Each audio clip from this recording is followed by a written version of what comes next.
Hi hello welcome to air kitchen. நான் உங்கள் chef Suganthan. இன்றைக்கி நம்ம பார்க்க போகிற டிஷ் எல்லாருக்குமே ரொம்ப பிடிச்ச, நிறைய பேருக்கு ஃபேவரட்டாக இருக்கிற குலோப் ஜாமுன். எப்படி இந்த குலோப் ஜாமுனை ரொம்ப சுவையாகவும் சரியான அளவுலையும் நம்ம பண்ணணும் அப்படிங்கிறத நான் சொல்லிக் கொடுக்க போகிறேன். Let's start. முதல்ல குலோப் ஜாமுனுக்கு தேவையான மிக்சிங்கை ரெடி பண்ணிக்குவோம். மில்க் மாவா powder 25 gram, gulab jamun mix 75 gram, கொஞ்சம் கொஞ்சமாக பால் சேர்த்துக்கோங்க, அதிகமாக சேர்த்துடக்கூடாது. நம்ம வீட்டில் சப்பாத்திக்கு எப்படி தண்ணி சேர்ப்போமோ அதே மாதிரி கொஞ்சம் கொஞ்சமாக சேர்த்து நல்லா பிசைஞ்சிக்கோங்க. நீங்கள் பார்க்குற அளவு அதிகமாக இருக்கும். நான் சொல்கிற அளவு உங்கள் வீட்டில் பண்ணுறதுக்கு கம்மியான அளவில் நான் சொல்கிறேன். அதாவது 3க்கு 1 அப்படிங்கிற அளவில் நான் சொல்கிறேன். 75 கிராம் நீங்கள் குலோப் ஜாமுன் மிக்ஸ் போட்டிங்க அப்படின்னா 25 கிராம் மாவா பவுடர் போட்டால் போதும். 3க்கு 1 இந்த அளவு போட்டு ஒரு பாத்திரத்தில் நல்லா மிக்ஸ் பண்ணி வச்சுக்கோங்க.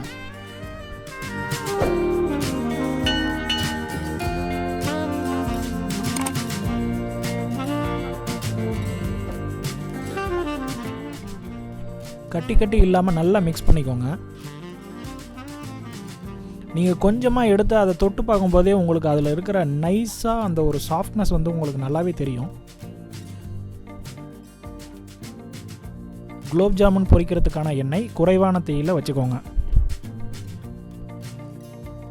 குலோப் ஜாமுன் மிக்ஸை நம்ம ஒரு கோழி குண்டு சைஸுக்கு உருட்டி வச்சாச்சு.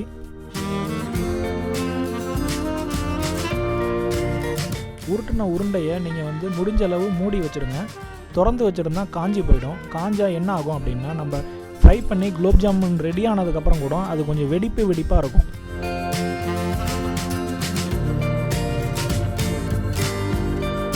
குலோப் ஜாமுன் உருண்டையை ஒரே ஒரு உருண்டை எடுத்து எண்ணெயில் போட்டு பாருங்கள். அந்த உருண்டை போட்ட அடுத்த செகண்டே மேலே எலும்பி வரும். அப்படி எலும்பி வந்துச்சுன்னா கரெக்டான சூடில் இருக்குது அப்படின்னு அர்த்தம்.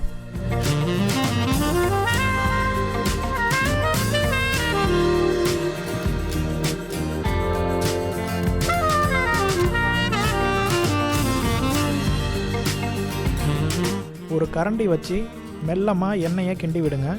நம்ம போட்ட குலோப் ஜாமுன் எல்லாமே மேலே வந்துடும். குலோப் ஜாமுன் ஒவ்வொன்றா கலர் மாற ஆரம்பிக்கும். ஒரு சமமாக இருக்கிற ஒரு கரண்டியை எடுத்து அந்த குலோப் ஜாமுன் மேலே வச்சு சுற்றி விடுங்க. சுற்றி விடுறதுல ஒவ்வொரு குலோப் ஜாமுனும் எண்ணெய்க்குள்ளேயே நல்லா சுற்றி எல்லா பக்கமும் ஒரே சமமாக ஒரே கலராக ஃப்ரை ஆகும்.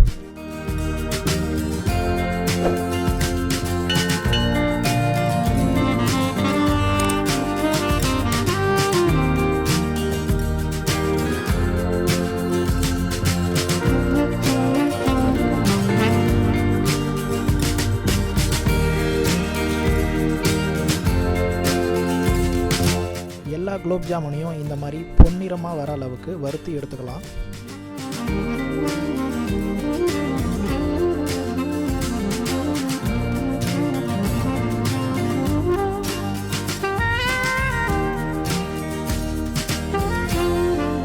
சுகர் சிரப்பு பண்ணுறப்ப என்னால் வீடியோ எடுக்க முடியல. அதனுடைய அளவு சொல்கிறேன், நோட் பண்ணிக்கோங்க. அதுவும் இல்லாமல் டிஸ்கிரிப்ஷனில் அதை பற்றி நான் மென்ஷன் பண்ணுறேன். நீங்கள் டவுட் இருந்தால் அங்கேயும் பார்த்து தெரிஞ்சுக்கலாம்.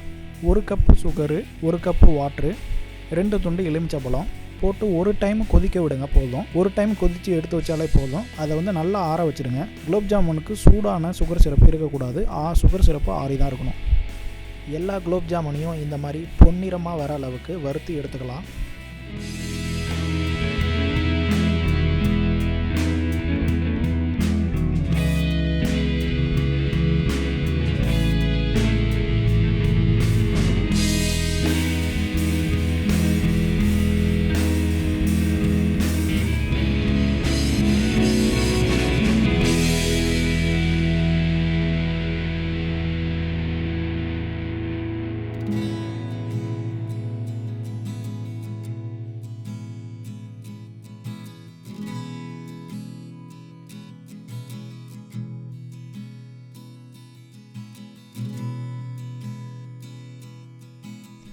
சுகர் சிரப்பை ஃப்ரை பண்ணி வச்சுருக்கிற குலோப் ஜாமுன் உருண்டையில் ஊற்றிடலாம்.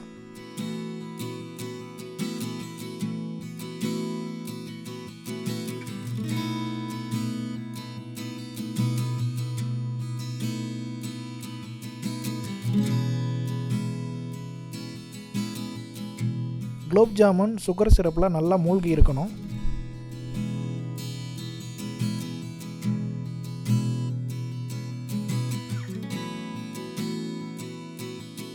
ஏலக்காய் பொடி கொஞ்சமாக வாசனைக்கு சேர்த்துக்கலாம்.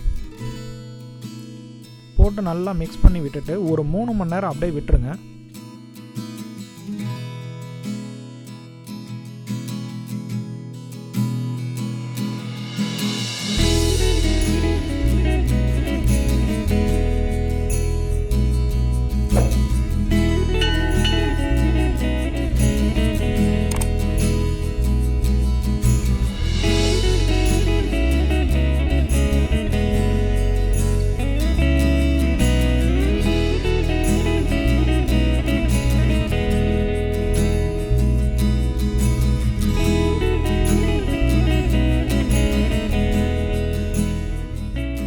மணி நேரத்துக்கு அப்புறம் ஒரு பவுலில் போட்டு அதை எடுத்து சாப்பிடும்போது அதனுடைய சுவை இருக்குதே, அடடா, கண்டிப்பாக ட்ரை பண்ணி பாருங்கள். உங்கள் எல்லாருக்கும் ரொம்ப பிடிக்கும். மீண்டும் உங்களை அடுத்த வீடியோவில் சந்திக்கிறேன். உங்களிடமிருந்து விடைபெறுவது உங்கள் செஃப் சுகந்தன். வீடியோ உங்களுக்கு பிடிச்சிருந்தா கண்டிப்பாக லைக் பண்ணுங்கள். உங்களுடைய நண்பர்களுக்கு குடும்பத்தார்களுக்கு ஷேர் பண்ணுங்கள். இதை செஞ்சு பார்த்தவங்க கண்டிப்பாக கமெண்ட் பண்ணுங்கள். உங்களுடைய கமெண்ட்டை கண்டிப்பாக நான் எதிர்பார்க்குறேன். நம்ம சேனலில் இதே மாதிரி நிறைய ஸ்வீட்டு போட்டிருக்கோம். எல்லாத்தையும் கண்டிப்பாக ட்ரை பண்ணி பாருங்கள். கண்டிப்பாக உங்களுக்கு ரொம்ப பிடிக்கும்.